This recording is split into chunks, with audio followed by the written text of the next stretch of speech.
Geography basics के YouTube channel पे आप लोग का बहुत बहुत स्वागत है। और आज का हमारा टॉपिक है पूर्वी पठार। ठीक, तो हम लोग भारतीय प्रायद्वीपीय पठार को डिस्कस कर रहे थे, जिसमें हम लोगों ने उच्च मध्य भूमि को डिस्कस किया। और हम लोग बात करते हैं पूर्वी पठार। ठीक, तो पूर्वी पठार में देखिए मुख्यतः पूर्वी पठार में छोटा नागपुर का पठार आता है। ठीक, छोटा नागपुर के पठार का ही विस्तार जो है वह पूर्वी पठार का कहलाता है। तो ये डिस्कस करते हैं एक एक करके। देखिए पहला है छोटा नागपुर का पठार। ठीक, पूर्वी पठार का जो मुख्य भाग होता है वो छोटा नागपुर का पठार है। यह भी कई पठारों या कई पहाड़ियों से मिलकर बना है, जिसको हम लोग लास्ट में डिस्कस करेंगे। चलिए शुरू करते हैं। देखिए इसका विस्तार झारखंड में मुख्यतः है। ठीक, किसका? छोटा नागपुर का पठार। देखिए यहाँ पे हम लोग अगर देखने की कोशिश करें, देखिए ये हम लोग बनाते हैं झारखंड का मैप। ठीक, झारखंड कुछ ऐसा दिखता है। ठीक, इसका मैप सही तो नहीं होगा, परंतु आप इमेजिन कर सकते हैं। ये रहा झारखंड। ठीक, ये झारखंड का मैप बन गया। तो देखिए जो झारखंड है, यह पूरा जो क्षेत्र है झारखंड का, यह पूरा क्षेत्र छोटा नागपुर पठार के नाम से जाना जाता है। ठीक, ये पूरा जो क्षेत्र है छोटा नागपुर के पठार के नाम से जाना जाता है। अगर देखें इसका विस्तार देखें, देखिए इसके अलावा देखिए दक्षिण बिहार जो छोटा नागपुर का पठार है, इसका विस्तार क्या है? दक्षिण बिहार। तो इसका जो इधर साइड है, इधर क्या है? बिहार राज्य। ठीक, बिहार है तो बिहार का दक्षिणी क्षेत्र भी इसे टच होगा। देखिए इसके अलावा दक्षिण बिहार, उत्तरी छत्तीसगढ़। ठीक, यहाँ पे उत्तरी छत्तीसगढ़। ठीक, यहाँ उत्तर और पूर्वी दोनों होगा, उत्तर पूर्वी दोनों, उत्तर पूर्वी छत्तीसगढ़। तो यहाँ ये छत्तीसगढ़ है। ठीक, इसके इधर आता है ऐसे छत्तीसगढ़।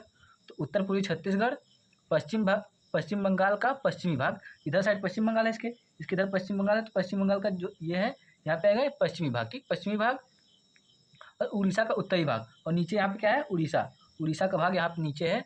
तो ये उड़ीसा हो गया। ठीक, उड़ीसा क्षेत्र। तो उड़ीसा का क्या? उत्तरी क्षेत्र छोटा नागपुर के पठार में आते हैं। जो छोटा नागपुर पठार है ये छत्तीसगढ़ में मुख्यतः तो है, लेकिन इसके साथ साथ यह बिहार के दक्षिणी क्षेत्र में भी पाया जाता है, और छत्तीसगढ़ के उत्तर पूर्वी क्षेत्र में, पश्चिम बंगाल के पश्चिमी भाग में, और उड़ीसा के उत्तरी क्षेत्र में भी इसका विस्तार है। किसका?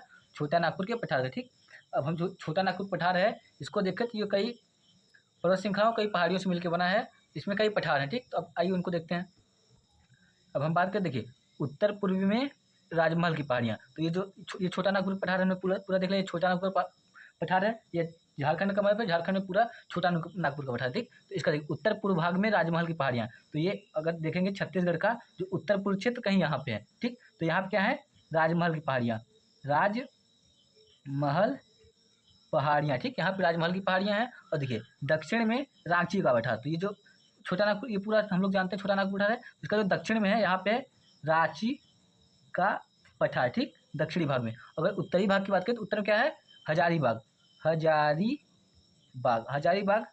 का पठार। ठीक, पठार।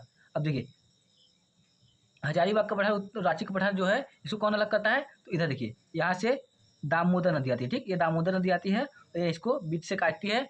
जो छोटा नागपुर के पठार में जो रांची का पठार और हजारीबाग का पठार है, इसको कौन सी नदी अलग करती है? तो ये कौन नदी है?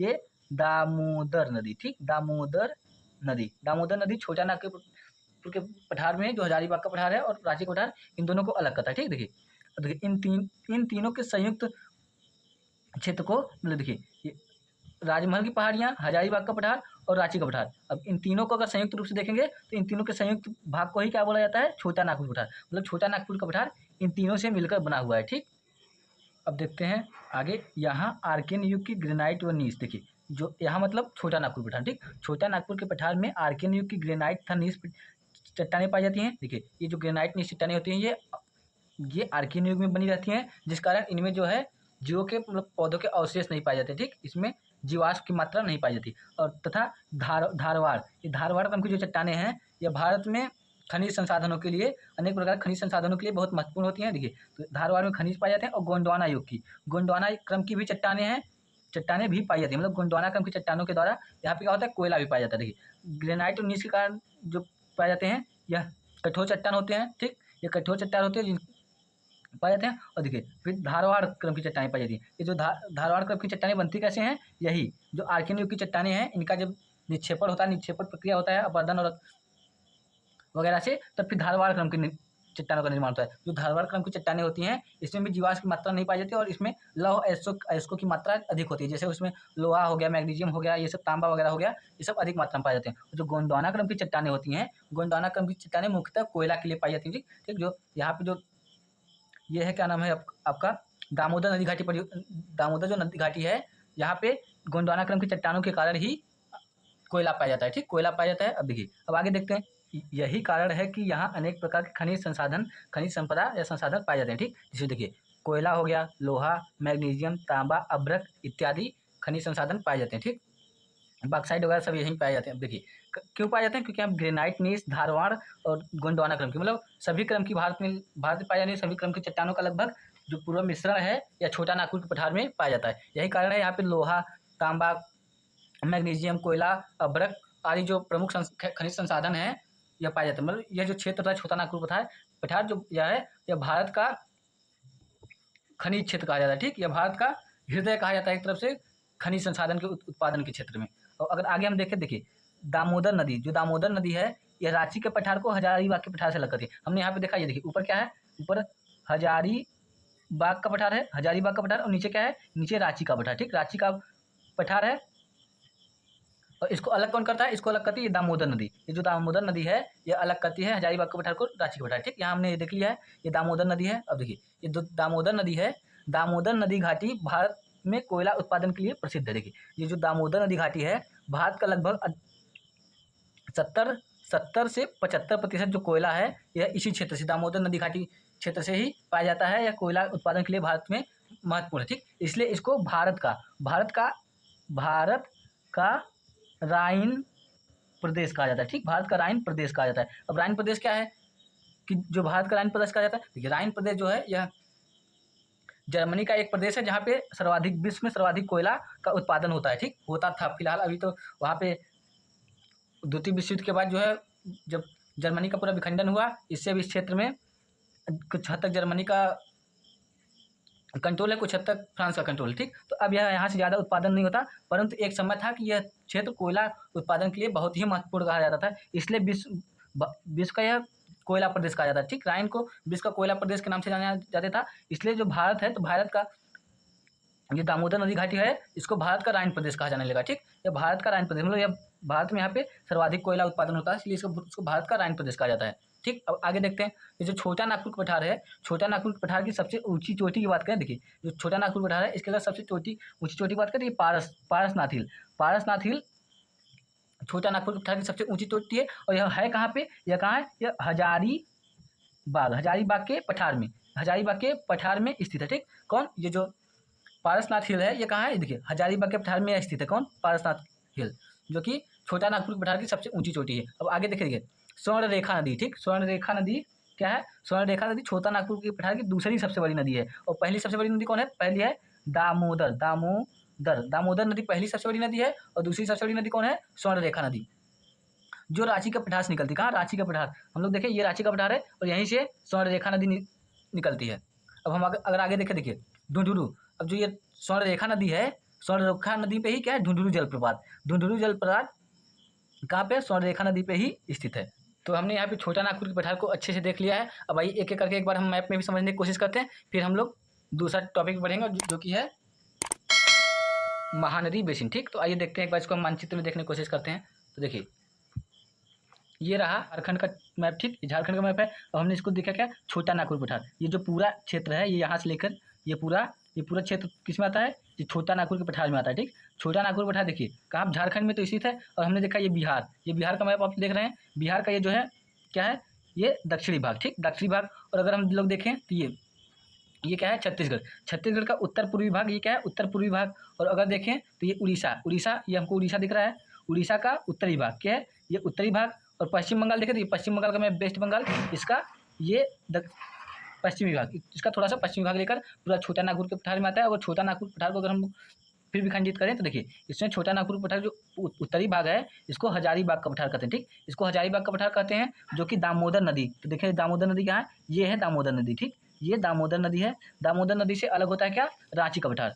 जो छोटा नागपुर का पठार है, इसका जो रांची का पठार है, यह इसका दक्षिणी भाग है। अगर इसका उत्तर पूर्वी भाग का है तो यह देखिए राजमहल की पहाड़ियाँ, जो राजमहल हिल्स हैं, ये उत्तर पूर्वी भाग है किसका? छोटा नागपुर पठार है। अगर छोटा नागपुर का पठार देखें तो ये, इसके बाद अगर छोटा नागपुर पठार देखें, इसके दक्षिण पश्चिम में महानदी बेसिन है। ये रहा महानदी बेसिन, जिसको अभी हम लोग अगले टॉपिक में डिस्कस करेंगे, महानदी बेसिन। अगर फिर इसके दक्षिणी भाग में देखें तो दक्षिणी भाग में क्या है?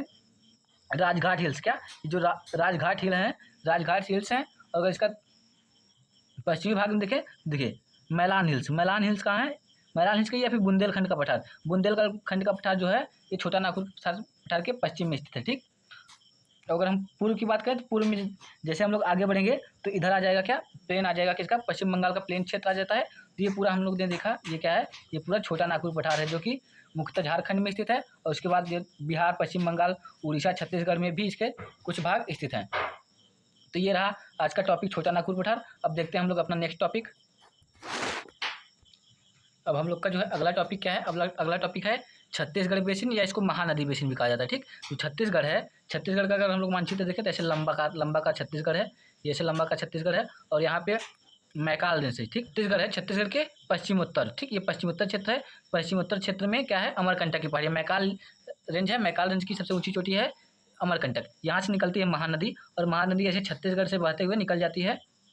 जो क्षेत्र है यहाँ पे महानदी की ट्रिब्यूटरीज आके मिलती हैं ढेर सारी, और ये जो बेसिन क्षेत्र, ये जो मैदानी क्षेत्र बनता है, इसी को छत्तीसगढ़ बेसिन या महानदी बेसिन कहा जाता है। तो हम लोग इसी को देखते हैं और इसको समझने की कोशिश करते हैं। देखिए, इसका विस्तार मुख्यतः छत्तीसगढ़ एवं उड़ीसा में है। तो ये देखिए, जो ये महानदी है यहाँ से अमरकंटक से निकलेगी, तो ये छत्तीसगढ़, अब इसके इधर साइड क्या है, उड़ीसा है, इसके इधर साइड क्या है, उड़ीसा का मैप है। ठीक, तो ये छत्तीसगढ़ से निकलती है ऐसे उड़ीसा होते हुए, यह जाके बे ऑफ बंगाल में, बंगाल की खाड़ी में जाके गिरती है। ठीक, तो ये जो महानदी है इसका मुख्यतः विस्तार कहाँ है, या इसका मुख्यतः विस्तार छत्तीसगढ़ और उड़ीसा राज्य में स्थित है। ठीक, अगर हम लोग इसको मैप में देखने की कोशिश करें तो ये एक बार मैप में भी देख लेते हैं। तो देखिए, ये रहा मानचित्र।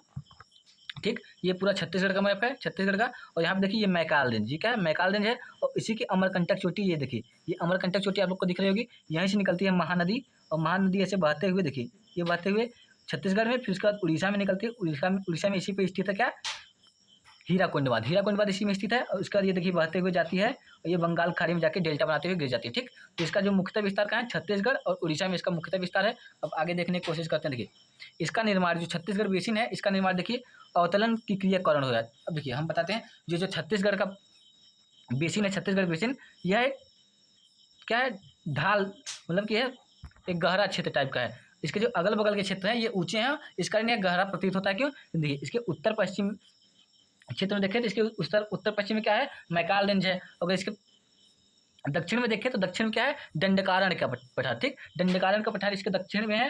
अगर इसके उत्तर पूर्व की दिशा में देखें तो उत्तर पूर्व की दिशा में क्या है, छोटा नागपुर का पठार स्थित है। अगर इसके पूर्व की दिशा में देखें तो पूर्व की दिशा में इसके राजघाट पहाड़ियाँ हैं, और उसके बाद क्या नाम से महेंद्रगिरी पहाड़ियाँ, ये सब जो है, ये सब पहाड़ियाँ इसके मलयगिरी पहाड़ियाँ जो हैं, ये सब इसके पूर्व में स्थित है। इस कारण ये भाग है, यह अपेक्षाकृत सबके अपेक्षाकृत क्या है, ढलान वाला क्षेत्र, ठीक, गहरा क्षेत्र कह सकते हैं।